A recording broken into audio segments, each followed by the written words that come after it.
తాళ్లరేవు మండలం సుంకరపాలెం ప్రజా పరిషత్ ప్రాథమిక ఉన్నత పాఠశాలలో ప్రధాన ఉపాధ్యాయులు బి సునీల్ అధ్యక్షతన ప్రభుత్వ ఉచిత పుస్తకాల కిట్లను విద్యార్థులకు గ్రామ పెద్దల సమక్షంలో వారి చేతుల మీదుగా అందించారు. గ్రామ పెద్దలు మాట్లాడుతూ గత ప్రభుత్వ హయాంలో పొంతనలేని విద్యా విధానాన్ని అవలంబించి విద్యార్థులకు తల్లిదండ్రులకు చుక్కలు చూపించారని, ప్రస్తుత తరుణంలో అనుభవజ్ఞులైన ముఖ్యమంత్రి నారా చంద్రబాబు నాయుడు, ఉప ముఖ్యమంత్రి పవన్ కళ్యాణ్ సమిష్టి కృషితో ఆంధ్ర రాష్ట్రంలో విద్యా ఉద్యోగులపై దృష్టి సారిస్తారని నమ్మకం వ్యక్తం చేశారు. ఈ కార్యక్రమంలో మోపిరి నాయుడు, పెద్దిరెడ్డి విఘ్నేశ్వరరావు, సుంకర రామచంద్రం, చీకట్ల నాగేశ్వరరావు, తాతపూడి నాగేశ్వరరావు, సుంకర గోపి తదితరులు పాల్గొన్నారు.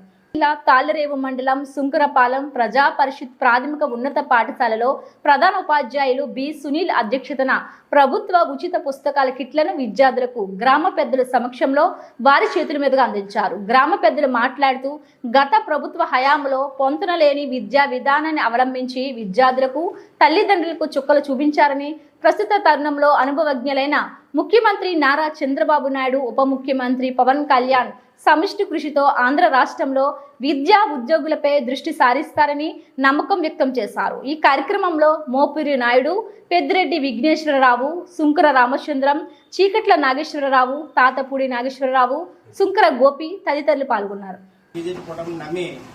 మరి కూటమి ప్రభుత్వాన్ని అధికారంలోకి తీసుకురావడం జరిగింది. మరి ఈ ప్రభుత్వం అధికారం వచ్చిన తర్వాత మరి మొట్టమొదటి కార్యక్రమం మరి స్టూడెంట్స్కి బుక్స్ ఇవ్వటం అనేది ఇదొక గొప్ప కార్యక్రమంగా, ఒక మంచి కార్యక్రమంగా మేము భావిస్తున్నాము. అలాగే మరి ఈ స్థాయి నుంచి కూడా పిల్లలు ఈ స్థాయి నుంచి కూడా ఎంతో కష్టపడి చదివి ఉద్యోగం కోసం మరి ఎంతో చదివి ఎంతో డబ్బులు ఖర్చు పెట్టుకుని తల్లిదండ్రులు కూడా ఎంతో వారికి అన్ని సార్లు తిన్నా తిరగకపోయినా పిల్లలకు అన్ని సమకూర్చి వాళ్ళు చదివిస్తారు. వాళ్ళకు కూడా రాత్రింబావుల్లో కష్టపడి చదువుకుని ఏదో ఉద్యోగం చేయాలని ఉన్నతాశయాలతో ముందుకు వెళ్తుంటారు. అటువంటి వారికి ఎటువంటి జాబు లేకుండా పోయింది 5 సంవత్సరాల్లో. కానీ ఇప్పటి నుంచి మరి ఇలా భవిష్యత్తు ఆలోచించే వ్యక్తి మరి చంద్రబాబు నాయుడు గారు ముఖ్యమంత్రిగా రావటం అది ఈ పిల్లలకు కానీ మనకు కానీ ఆంధ్రప్రదేశ్ రాష్ట్రంలో ఉన్నటువంటి ప్రజలందరూ కూడా అదృష్టంగా భావించాలి.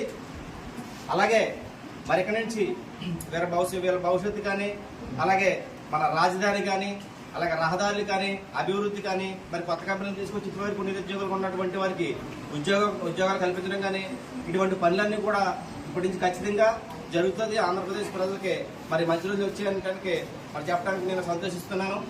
ఈ రోజున ప్రప్రదంగా తెలుగుదేశం పార్టీ అధికారంలోకి వచ్చిన తర్వాత ఈ స్కూల్ పిల్లల గురించి అయితే, స్కూల్లో ఉన్న స్టాఫ్ గురించి అయితే మమ్మల్ని ఆహ్వానించారు. కాబట్టి మేము వచ్చి ప్రభుత్వం వాళ్ళు ఇచ్చినటువంటి బుక్స్ అవి కూడా మీ చేతి మీదుగా ఇవ్వాలని వాడటం జరిగింది. కానీ ఈ ప్రభుత్వంలో ఉపాధ్యాయులు ఎంత బాధపడ్డారు. పిల్లలు కూడా ఎంతమంది పిల్లలు ఉంటే అంతమంది పిల్లలకి అమ్మఒడి వేస్తానన్నారు. తీయలేదు. ఒక్కో పిల్లలు కానీ ఒక కుర్రోడు కానీ వేసారు ప్రభుత్వం, గత ప్రభుత్వం. ఇప్పుడల్లా కాదు, మన చంద్రబాబు నాయుడు గారు ఎంతమంది పిల్లలు ఉంటే అంతమందికి పిల్లలకి కూడా అమ్మఒడి వేస్తానన్నారు. స్కూల్లో ఉపాధ్యాయులకే కాదు, ఇతర ఉద్యోగస్తులకే కాదు న్యాయం చేస్తానన్నారు.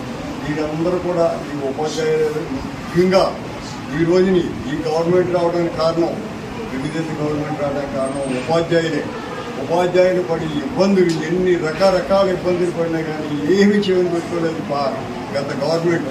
ఏ విధంగానూ కూడా గవర్నమెంట్ వారు స్పందించలేదు. అయితే వారిని చాలా ఇబ్బందులు పెట్టారు. గతంలో ఎన్టీ రామారావు గారు 1989లో 370 జీవోలు పెట్టి ఇలాగే ఉపాధ్యాయులు చాలా ఇబ్బంది పెట్టారు. ఎక్కడెక్కడ స్కూల్లో పనిచేసేటటువంటి వారిని అందరినీ, ఈ జిల్లాలో పనిచేసేటువంటి వారు అందరినీ ఆ జిల్లాలోనే ఉండటానికి వీల్లేదని ఇతర జిల్లాలు పంపించడం, అన్ని ఉద్యోగస్తులు అందరి మీద కూడా ఆయన విరుచుకుపడ్డాడు. విరుచుకుపడిన తర్వాత 89లో ప్రభుత్వం నాశనం అయిపోయింది. తెలుగుదేశం గవర్నమెంట్ పోయింది. ఆ తర్వాత ఆయన కళ్ళు తీసుకుని ఎన్టీ రామారావు అందరికీ క్షమాపణ చెప్పి ఉద్యోగస్తులు గౌరవించాలని, గౌరవించలేకపోయినందువల్లే నా ప్రభుత్వం పోయిందని ఉద్యోగస్తులను గౌరవించుకుంటూ వచ్చారు. అదేవిధంగా చంద్రబాబు నాయుడు గారు కూడా గౌరవించుకుంటూ వచ్చారు. ఈ ప్రభుత్వం వారు జగన్మోహన్ రెడ్డి గారు మన ఉపాధ్యాయుల్ని చాలా చాలా చులకనగా, చిన్నతనంగా చూశారు. అయితే ఉపాధ్యాయులు అలాగని చెప్పి ఇలా మమ్మల్ని చులకనగా చూశారు, ప్రభుత్వం మమ్మల్ని పట్టించుకోవట్లేదని విధులకి హాజరవడం మానకుండా, ఏ జీతాలు ఏమి జరగలేదు విధులకి హాజరయ్యి పిల్లల్ని మంచి ఉత్తీర్ణతతో చదివించి బాగా పిల్లల భవిష్యత్తు కోసం పాటుపడి ఎలాగైనా పిల్లల్ని మన పిల్లలుగానే భావించాలని చదివించారు. అందరిగా కూడా బాగా జరిగింది. ఈ రోజు 185 మంది స్టాఫ్ పిల్లలు మన స్ట్రెంత్ ఇక్కడ ఉన్నారు. అయితే ఇంకా పెరుగుతుంది. ఈ ఉపాధ్యాయులందరూ కూడా కష్టపడి పనిచేస్తున్నారు, మాకు బాగా తెలుసు. అందు గురించి ఎప్పుడు కూడా ఈ పిల్లల వెంట, ఈ ఉపాధ్యాయుల వెంట మేమందరం కూడా కలిసిమెలిసి ఉండి వారికి ఏమేమి అవసరాలు ఉన్నాయో అవన్నిటిని కూడా మేము ప్రభుత్వం వారి దృష్టికి తీసుకెళ్ళడం కానీ, రాజకీయ నాయకుల దృష్టికి తీసుకెళ్ళడం కానీ చేసి అందరికీ న్యాయం చేస్తామని సభాముగా తెలియదు. అంటే ఈ పాఠశాలకు వచ్చిన గ్రామ పెద్దలైన మోగుల రెడ్డి గారికి మేము పాఠశాలకి మొత్తం మరి ఈసారి అంటే ఈ సంవత్సరం మొదటి సంవత్సరం అకాడమిక్ ఇయర్లో మా పాఠశాలకు వచ్చినందుకు మనందరం కూడా చాలా హ్యాపీగా సంతోషం ఫీల్ అయ్యి ఆయనకి మా ఉపాధ్యాయుల తరఫున అలాగే విద్యార్థుల తరఫున మేము మా సంతోషం కొలిపి చిన్న చిరు సత్కారం చేయాలని చెప్పేసి మేము అందరం కూడా కోరుకున్నాం. దయచేసి రండి సార్, ఇలా వచ్చి మా యొక్క ఆహ్వానం.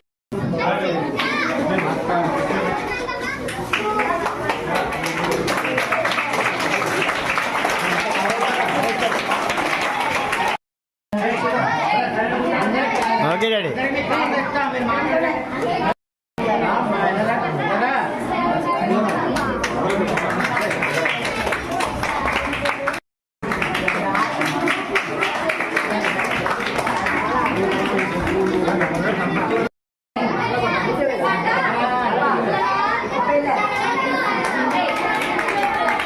ఇచ్చేసిన తర్వాత తీసుకుందాం. ఓకే అమ్మా, ఓకే.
అలాగే స్కూల్ తరఫున ఉపాధ్యాయ బృందం తరఫున అలాగే స్కూల్ యొక్క అభివృద్ధిలో మరి నీ వంతు పాత్ర స్కూల్ కూడా మరి సహాయ సహకారాలు అందించవలసిందిగా మరి కోరుతూ సెలవు తీసుకున్నాను. Thank you. యానాం శివారు కనకాలపేట వాటర్ ట్యాంక్ మొదలు ప్రభుత్వ పాఠశాల వరకు ఇటీవలే నూతనంగా ఏర్పాటు చేసిన పైప్ లైన్ పరిశీలించిన PWD ఈఈ చంద్రశేఖరన్ పరిశీలించారు. 3 లక్షల వ్యయంతో ఏర్పాటు